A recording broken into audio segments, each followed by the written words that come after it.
I recently sat in the back of a high school history class, observing a lesson on the Great Wars. The teacher was tracing lines across a digital map with practiced certainty, her voice steady and rhythmic. The students were scribbling away, capturing names and dates like they were gathering stones for a permanent foundation. One student in the front row was particularly intense. He had highlighted every turning point in his textbook with a neon yellow marker, his pages glowing with the satisfaction of a story that finally made sense. He looked back at me during a break, tapping his book with a grin. "It's amazing how it all just fits together, right?" he said, "like a puzzle where every piece was destined to be exactly where it is." But then I asked him a quiet question. "Who do you think was holding the lens?" He blinked, his smile faltering. I pointed to a famous photograph in his text, a grand victory parade. Someone chose where to stand. Someone chose which faces to crop out, and someone else decided the specific frame was the one you needed to see to graduate. If the wind had blown differently that day, or if a different hand held the pen, would your neon highlighter be over the same sentences? The expression on his face shifted instantly. That giddy confidence in the truth curdled into a sort of frustrated suspicion. He looked down at his textbook, and for the first time, he didn't see a record of the past. He saw a curated gallery. That sudden transition from the comfort of knowing to the quiet North Star of doubting is where the real discomfort begins. We treat history in schools like mathematics or language as a series of settled facts and inevitable outcomes. We teach it as a finished story, smoothing out the jagged edges and silencing the ambiguities until all that remains is a version of the past that is easy to digest but perhaps impossible to verify. It makes you wonder if we are actually educating these students, or if we are simply teaching them to trust a narrative they never learned how to question. It leads to a thought that feels almost heretical in a classroom. What if history, in this current polished form, doesn't belong in schools at all? What if we are giving young minds a map of a world that never truly existed? You know, that exact discomfort, that specific moment where the neon highlighter stops feeling like a tool of understanding and starts feeling like a tool of compliance. Yeah. That is the exact threshold we have to pull you across today. Yeah, that's the whole mission of this deep dive. Exactly. The objective here is to completely dismantle that illusion of history as this rigid, finished timeline. For you, the listener, we're rebuilding it as a dynamic, deeply analytical discipline. We are stepping entirely away from the passive consumption of these prepackaged narratives. Because the stakes are just profoundly high right now, aren't they? I mean, the traditional methods of transmitting the past, the ones we've relied on for generations, they are proving to be dangerously inadequate for the reality you and I currently inhabit. Right, and to really grasp the magnitude of that inadequacy, I mean, we have to look closely at what happens when physical reality violently collides with an institutional narrative. That's a harsh collision. There's a specific story that illustrates this perfectly. It involves this archaeologist named Elias. He was basically investigating the architecture of national memory at a site in Eastern Europe. And we need to set the scene for that because it wasn't a sterile lab. No. Elias spent 3 agonizingly damp months in a trench right outside a former industrial hub. And the context of his upbringing is vital here. You see, the state textbooks he read as a kid, the exact same textbooks still being taught to students around his dig site, they describe this specific place as a monument to proletarian unity. And that phrasing is highly deliberate. A monument to proletarian unity is not just some neutral description. It's a meticulously constructed architectural narrative. Yeah, a deliberate story. Exactly. It's officially documented in their state archives as this place where thousands of workers supposedly sang hymns of progress, unified in their labor, willingly sacrificing their desires to build a localized utopia. It's a myth designed to forge national identity. Yes, through the glorification of collective sacrifice. That was the map Elias was given. But then he started digging, and as he physically sifted through the strata of this gray silt, with the temperature hovering just above freezing, this profound intersection of sociology and physical debris began to emerge. And it was not telling a utopian story. Not even close. It was a much darker, deeply fractured reality. He was looking for physical remnants of that unity, right?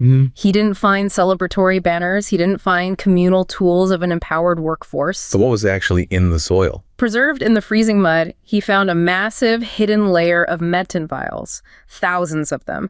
And when they did the chemical analysis, these weren't vitamins or standard medical supplies. They were mostly empty sedatives. Oh, thousands of sedatives. Yeah, and beneath that glass, Elias uncovered this chaotic collection of discarded, mismatched shoes. Okay, let's pause and analyze the sheer weight of that material evidence for a second. When an archaeologist uncovers thousands of empty sedative vials at a manual labor site, it entirely rewrites the sociological framework of that environment. It completely flips the script. It suggests a workforce enduring profound physical or psychological trauma, needing chemical numbing merely to function.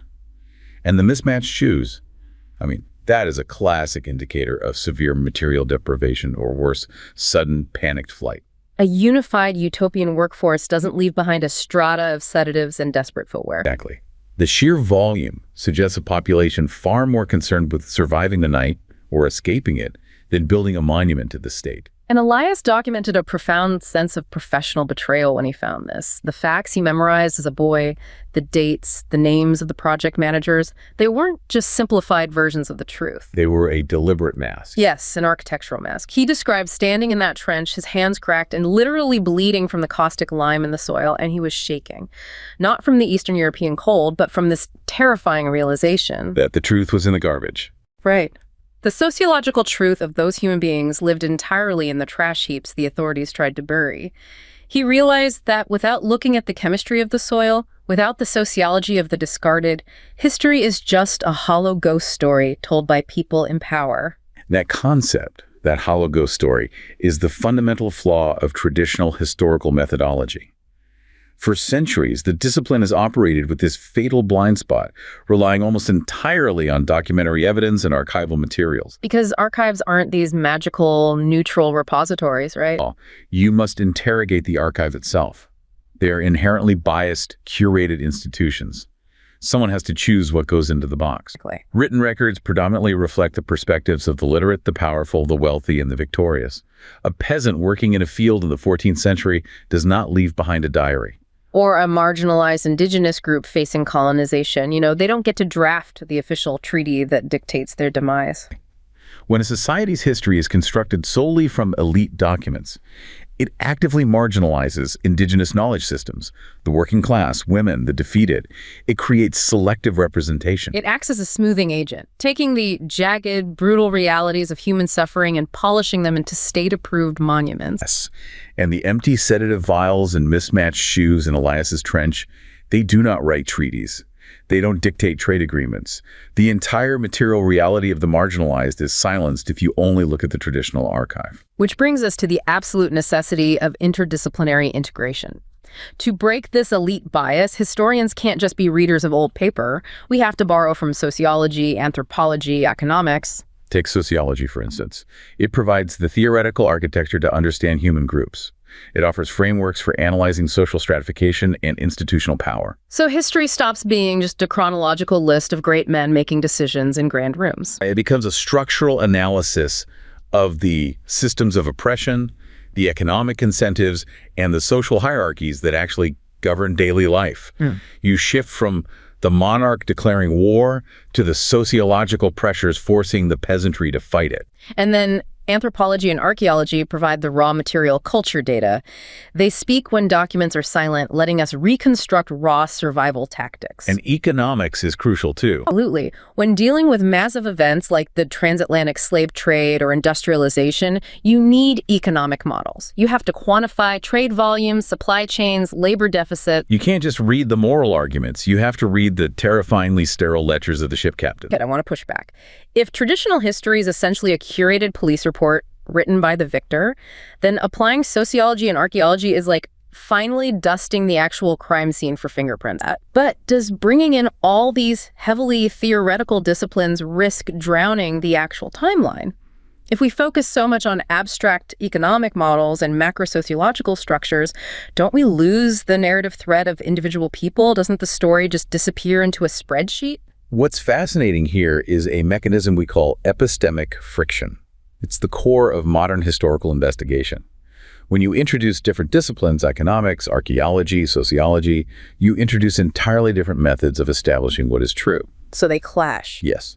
Epistemic friction is the literal clash between these methods. It's the moment when a sociological theory predicts one inevitable outcome, but the physical archaeological data reveals the exact opposite. So the friction is a discrepancy itself. Like Elias reading a textbook about a utopia while holding a handful of sedatives. Exactly. And that friction is where the deepest historical insights are born, because it forces you to ask, why does the document lie? What was the incentive to hide the sedatives? Which keeps the human element alive. Right. Now, you are correct that there's a risk of methodological dominance.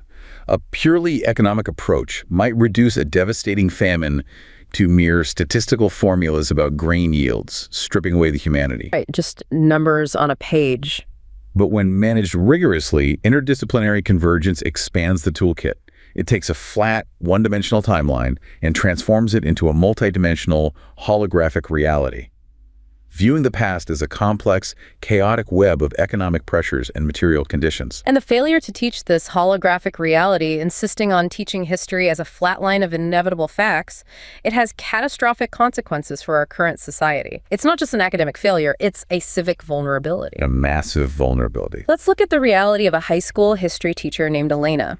She works in a coastal city, and she witnessed the exact moment the monolith of fact crumbled in her own classroom. We need to understand her classroom environment. For years, her administration insisted on a highly rigid curriculum, a pedagogy of national certainty. Where dates and national victories were sacred, unchangeable pillars. Yes. The students were trained to memorize these pillars, recite them on exams, and accept them without question. They were never given the tools to interrogate the narrative structure itself. And Elena knew this, but she was following the mandated syllabus. But then the outside world invaded the classroom. A modern populist political movement started circulating highly edited archival footage on social media. And because her students had been taught their entire lives to passively accept absolute facts, they swallowed the political misinformation whole. Elena recalled a deeply terrifying afternoon. She was in the middle of a standard lecture, and a student abruptly stood up. His face was literally illuminated by the harsh blue light of his phone screen, and he started shouting that the textbooks were lying by omission. Pointing to a video on his phone. Right. And what he was looking at wasn't a peer-reviewed historical counter-narrative. It was a twisted, algorithmically generated version of the truth, engineered to trigger outrage and justify a new exclusionary nationalism. Using real historical images, but completely stripped of their context. Elena described feeling this wave of paralyzing shame in that second. She realized, looking at this angry teenager holding up sophisticated propaganda, that she had inadvertently prepared him for this exact vulnerability. By teaching history as a finished product. As a settled debate where the answers are always in the back of the book, she had left their minds like open, unfortified gates. They weren't looking for the objective, complex truth. They wanted a story that made them feel powerful. Because they didn't know how the sausage was made. They had absolutely no psychological armor against the digital rot of modern disinformation. None at all. Elena's shame is a microcosm of a massive systemic failure in how we conceptualize education. Teaching history as absolute certainty strips individuals of the cognitive architecture required to process conflicting information. Because traditional education was built for an era of information scarcity, right? Exactly. The teacher and the textbook hoarded the rare facts and distributed them. But in your modern reality, information is hyperabundant. It is infinite. Narratives constantly compete for your attention, weaponized by algorithms designed to maximize emotional outrage. In that environment, certainty is no longer an established fact. Certainty is a performance. Certainty is performed by whoever has the most compelling video editing and the loudest microphone. If students only memorize, their brains become biologically conditioned to accept cohesive narratives without friction. So when confronted with a new narrative on their phone, one tailored to their biases, they lack the tools to dismantle it. They cannot tolerate the ambiguity of truth, so they abandon the complex reality for the simplistic, powerful lie. To combat this, historical methodologies have to become survival tools. There is a specific approach called civic online reasoning, and the absolute core of it is lateral reading. Which is the exact opposite of what you naturally want to do when engrossed in a compelling article or video. Right. Lateral reading is the practice of leaving the web page you are currently on. Before you even consume the content, you open a new tab and see what other authoritative sources say about the author, the organization, or the funding behind it. It sounds simple, but it's an entirely unnatural cognitive act. Your brain wants to stay inside the narrative flow. Lateral reading forces you to break the spell. You have to actively step outside the room, examine the foundation, and ask who built this and who paid for the bricks. It's an essential survival skill because historical topics are constantly manipulated online. Take the 1936 Berlin Olympic Games. If you scroll through certain platforms right now, you'll see archival footage of those games. Stripped of its genocidal context. Completely. Overlaid with modern electronic music, color-corrected, repurposed entirely to promote modern fascist aesthetics to teenagers. Or look at the discourse surrounding Brexit. Nostalgic, historically inaccurate versions of the British Empire, weaponized to influence modern voting. Exactly. The Spanish flu, the Holocaust, wartime propaganda, these aren't locked in the past. They are active daily battlegrounds on your phone. Sources are cropped and deployed to foster war engagement, legitimize anti-feminism, and spread anti-gypsyism. Which brings up a really crucial paradox here. Interesting. Are we saying that the straight-A student, the one who memorized every single date in general of World War II, is actually more susceptible to a political deepfake than a C student who barely remembers the dates, but intuitively knows how to question a source? Yes, and that is precisely the danger of our current model. Rote memorization creates a deeply deceptive, highly dangerous sense of intellectual security. Because they think they know it all. The straight-A student believes they understand history because they possess a catalog of facts. But facts, absent the analytical framework to evaluate their provenance, are entirely useless in the digital age. If you don't understand narrative construction, how sources are chosen, how camera framing alters, meaning you just swap out the old narrative for a newer, more emotional one, you swap one absolute truth for another. So the kid who struggles to remember if the war started in 39 or 41, but whose first instinct when seeing a slick video is to ask, wait, who funded this production? That kid is the one with the psychological armor. Vastly so. That student intuitively understands that every piece of media is an argument, a constructed claim, not a transparent window into reality. The rote memorizer is the ideal target for disinformation because they've been rewarded for accepting authority without generating epistemic friction. So if we are going to fix this, we have to radically overhaul how we forge that psychological armor. We have to teach them to think like historians. And the literature describes thinking historically as an unnatural act. It goes against our biology. Right. Human brains are wired to accept cohesive, linear stories. We crave the beginning, the middle, and the end. We want clear heroes and villains. We do not naturally want to sit at a table, sift through 4 conflicting primary sources, and endure the agonizing discomfort of ambiguity. We just want the answer. To overcome that default, educators rely on threshold concepts. A threshold concept is a portal. It's an idea that is incredibly challenging and uncomfortable at first, causing cognitive dissonance because it threatens a student's worldview. But once they grasp it, they cross the threshold. Yes, and it permanently, irreversibly transforms how they view the world. Yeah. They can never go back to that state of innocence. Give me an example of a threshold concept that shatters the old worldview. The most prominent one is the recognition that all ideas, institutions, and traditions are socially constructed. Realizing that a nation-state, the nuclear family, or the hierarchy of race are not biological inevitabilities, but human inventions created for specific purposes. Another is acknowledging the absolute centrality of inequality and social stratification in shaping every human event. No law, no war, and no economic policy affects everyone equally. Once you see the matrix of inequality that every event had a winner and a marginalized loser, you interrogate everything. And to navigate that complex matrix, students need the disciplinary framework of professional historians. 4 key, non-negotiable strategies for dismantling any text, whether it's a 17th century parchment or a viral post from this morning. The first of these 4 pillars is sourcing, and it must happen before the text is even read. Walk me through exactly what that means. If I hand you a letter from the Civil War, you don't read the first paragraph. No. You look at the signature, the date, the location. You interrogate the creator before listening to the creation. Who is the author? What is their socioeconomic status? What is their underlying motive? Their proximity to the event matters too, right? Crucially, a letter about a battle written by a general in a comfortable tent 3 days later is fundamentally different from a letter written by a terrified private in a trench 10 minutes after the gunfire stopped. Sourcing establishes the lens. Okay, on pillar 2 is corroboration. Yes. Corroboration relies on a simple rule. A single document is never proof. It is merely a claim. So students must weigh competing truth claims against each other. Exactly. You lay the general's letter, the private's letter, the enemy's report, and the townspeople's diary over each other. You look for intersections of agreement, but more importantly, points of deliberate divergence. Why does the general claim victory while the private describes a massacre? Reading. And this isn't just reading comprehension like summarizing the plot. Close reading requires forensically analyzing specific linguistic choices. Why use a loaded adjective instead of a neutral one? Why describe a protest as a riot instead of an uprising? And looking at what's missing, too. Yes, analyzing deliberate omissions. What is the text conspicuously refusing to say? The silences are often much louder than the written words. And finally, pillar 4, contextualization. A document cannot be understood in a vacuum. It's anchored to its moment. You must place it firmly within the broader social, economic, and political climate of its precise moment in time.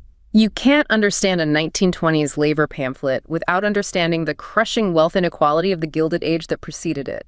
Contextualization breathes life into the text, explaining why the author picked up the pen.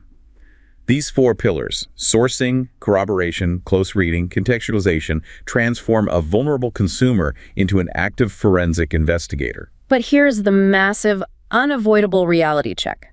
We know these pillars work.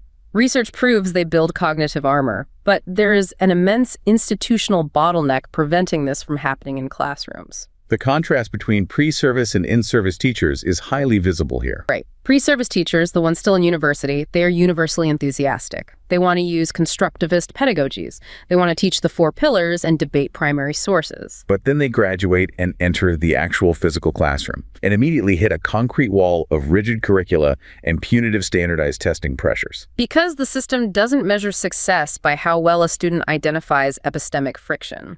It measures success by how many disconnected facts a student can regurgitate on a multiple choice exam in under 60 minutes. So these deeply passionate but overwhelmed teachers inevitably fall back on textbook-driven lectures. They are malicious. They're surviving the mandated syllabus without losing their funding. We're essentially asking teachers to stop handing out pre-cooked, microwavable meals.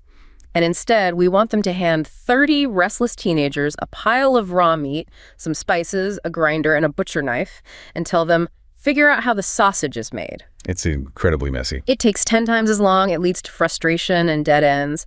And our educational system is built on industrial efficiency and clean metrics. It's not built for the messy reality of genuine critical inquiry. This raises an important question regarding the very nature of educational assessment.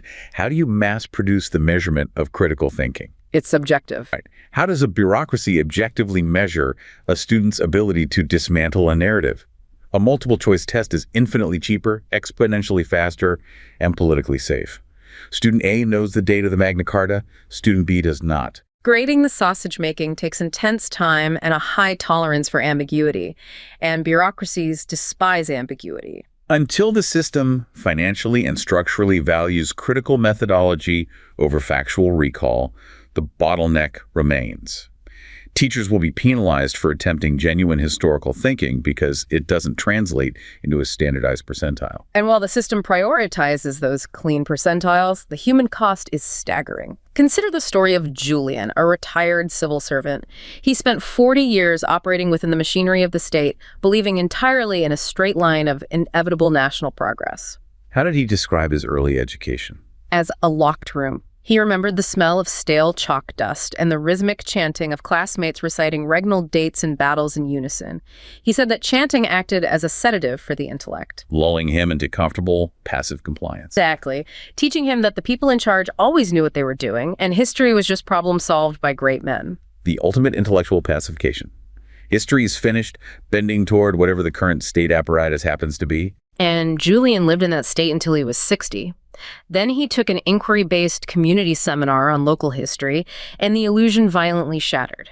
The instructor presented 2 conflicting primary sources regarding a 1950s Land Reform Act, a piece of legislation Julian thought he fully understood.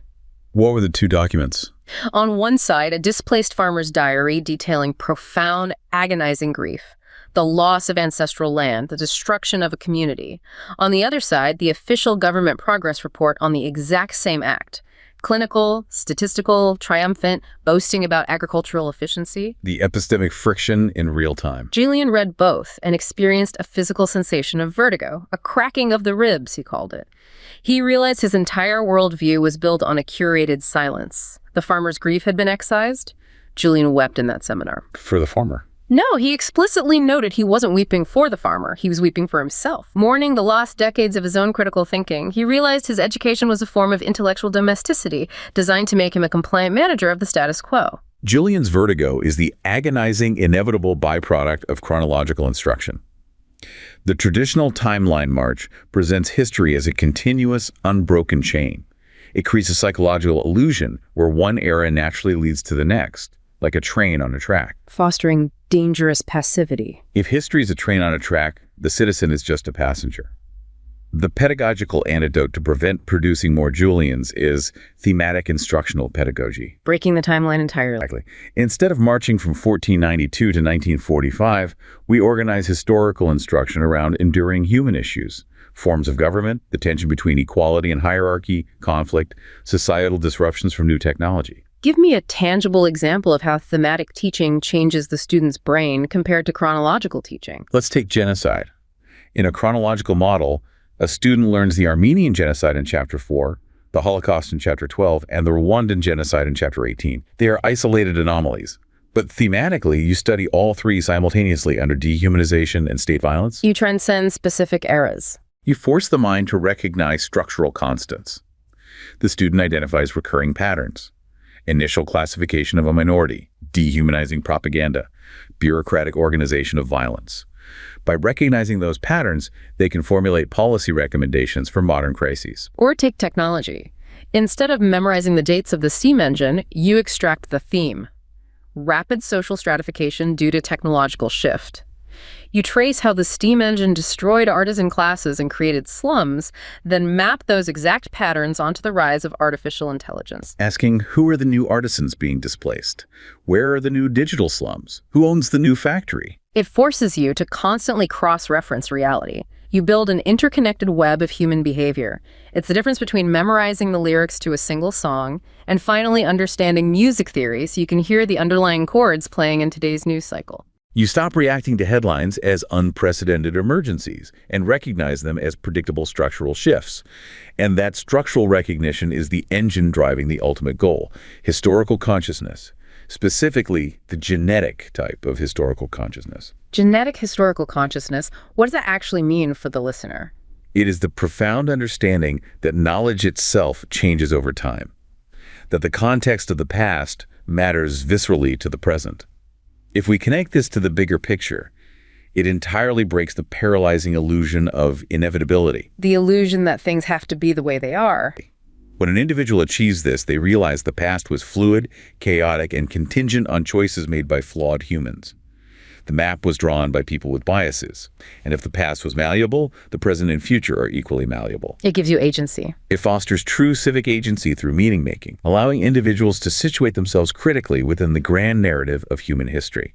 They move beyond infantile nationalistic myth to a complex, empowering global understanding. They become architects of their society. To bring this entirely full circle, the core realization you must walk away with is that we have to entirely abandon the notion that history is a collection of settled facts in an untouchable textbook. History is a rigorous, ongoing investigation. An active, contaminated crime scene. Yes, requiring the macro mapping of sociology, the dirty excavation of archaeology, and a relentless daily commitment to questioning every single claim presented to us.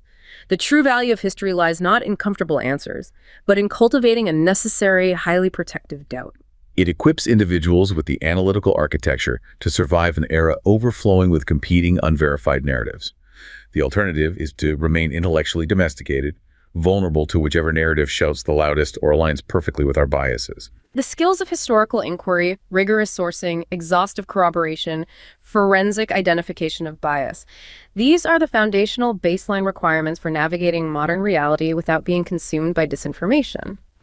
The lens through which the past is recorded is never entirely neutral. Recognizing the hands that held that lens and understanding the shadows they cast is the only genuine way to see the world as it actually is.